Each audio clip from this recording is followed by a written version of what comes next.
So hi, my name is Tina. Welcome to my new channel, and I paint tiny little paintings that I call Fairylands. And I love painting tiny. People ask me all the time, why do I paint so tiny? And I think it's a challenge, and I just love creating these tiny little worlds. And I'm just fascinated by tiny things. Well, so anyways, I'm painting this little fairyland now. I blocked in the sky with phthalo blue and titanium white. And first, I prep the wood with clear gesso and then sand it when it's dry. And I dry the paint in between coats with a heat gun. You can use a hair dryer. Heat guns can be very hot and dangerous, and if you get too close to your painting, you'll actually fry the paint, so you have to be careful. So right now I'm just slowly mixing in the white, making this gradient sky. So I'll slowly keep blending it, the titanium white in, to give it that look that skies can get sometimes with sort of wispiness of the sky.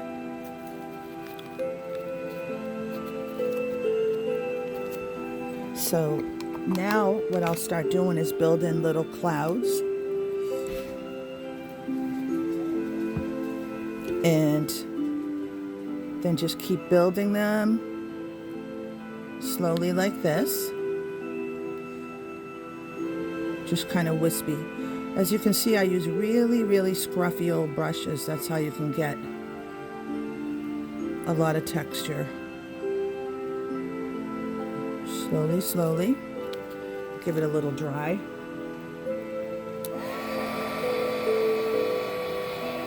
And start building again. It's as simple as that.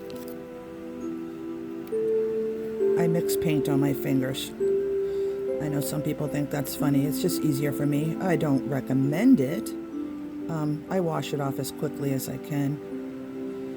But it's just something I've always done. A lot of paints they have out there now are non-toxic, so you wouldn't have to worry. Just read the labels on your paint tubes, and if you feel like you're comfortable with that, then mix it on your fingers too. It's just something I've always done. So as you can see, I'm slowly building them, wispy them out like that. And then I'll get back to them a little later. Just slowly like that.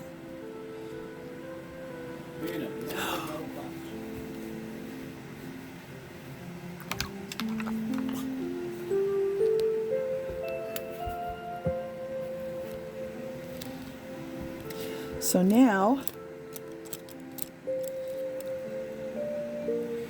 I'm going to go in with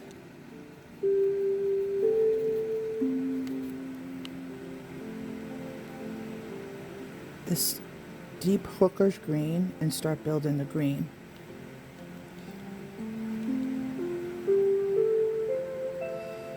Sorry for the interruption there. Somebody was looking for something.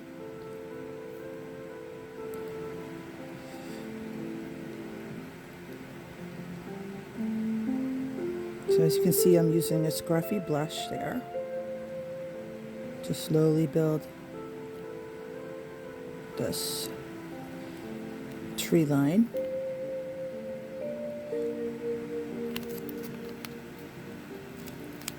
Now I'll dry it with my heat gun and keep building.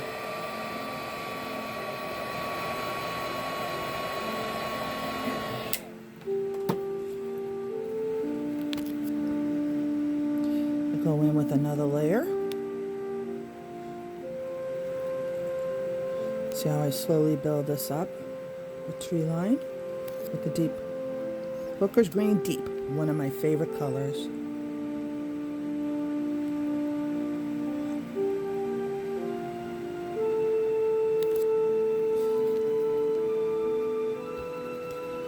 Now see, I start building the foreground also with the deep green.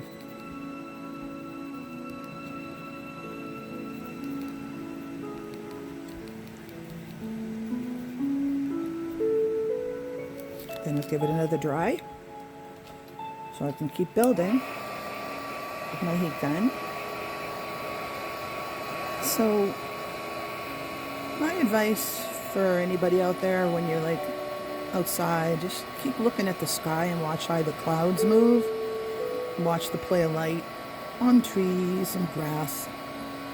And the more you watch it, the more you can imagine it when you're painting. It's as simple as that.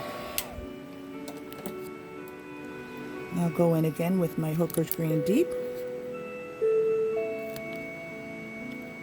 You have to bear with me. I'm very new at this videotaping stuff. It takes a little while to get used to.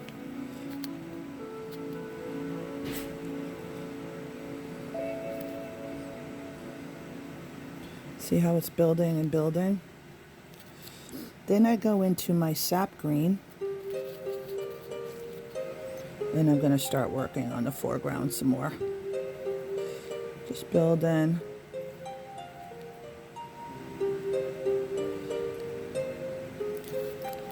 Give it another little dry.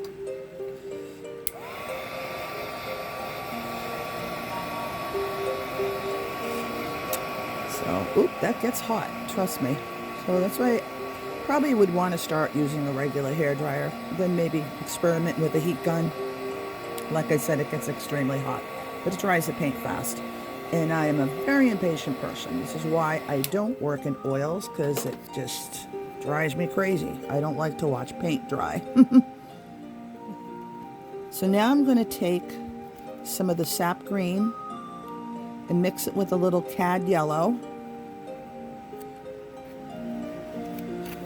Just lighten it up a bit.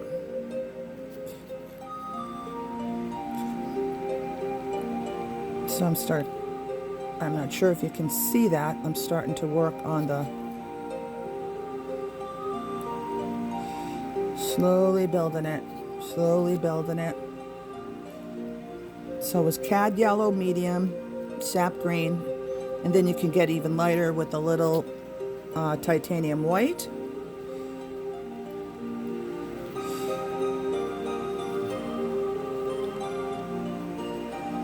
Like that.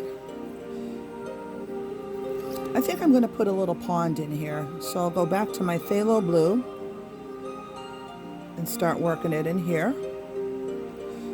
I just kind of wing it. Whatever I think I see in my head is usually what I paint. It's as simple as that. No pressure. So just starting to build all this.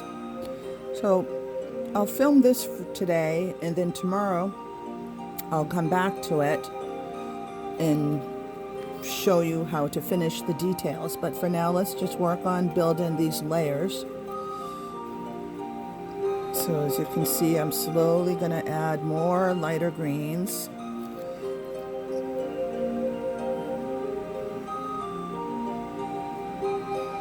Yes, I listen to New Age music. It's just very relaxing. But I actually listen to all kinds of different music.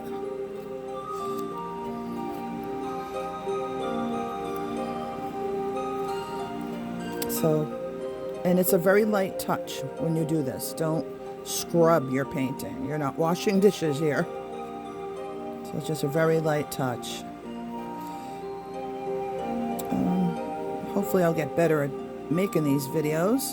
So, like I said, I'm just starting out, but I just really want to share how to paint these little guys. So now I'm adding a little bit of highlights to the water. Now I'll go back to my sap green and cad yellow mixture and keep lightening this up even more. So you just figure out like where the sun would hit, let's say the grass, the tops of the trees. It's just like that. Kind of picture it in your mind, the way the light dapples on things. So sometimes, you just certain spots the light hits a little brighter. So you just go in the tops of the trees like this. Then again on the grass. Just a little dabble here and there. like that. And how about that for now? So here's a start. I'm going to go back to my little clouds and just keep adding a little bit more to the little puffs. Little happy little clouds. So I hope I can inspire you to start, or even try, if for the first time, painting little tiny paintings. It's basically the same concept as anything big. It's just composition, color, and subject matter. I personally love landscapes. I've done still lifes, and I've actually done larger pieces back in the day, but I'm stuck in mini land. And I hope you like them. So I'll add a little bit more of the green to my trees, the mixed green, the paler green. Mix it up a little. Just a little dabs here. You see how light, it's very light touch. Very, very light touch. Just where you think the sun or light would hit it. So I hope I taught you a little bit more today, and tomorrow we'll come back to this and we'll start adding a little bit more detail. So for now, happy painting. Hope I can inspire you, and if you really like me, hit the subscribe button. Thanks. See you tomorrow.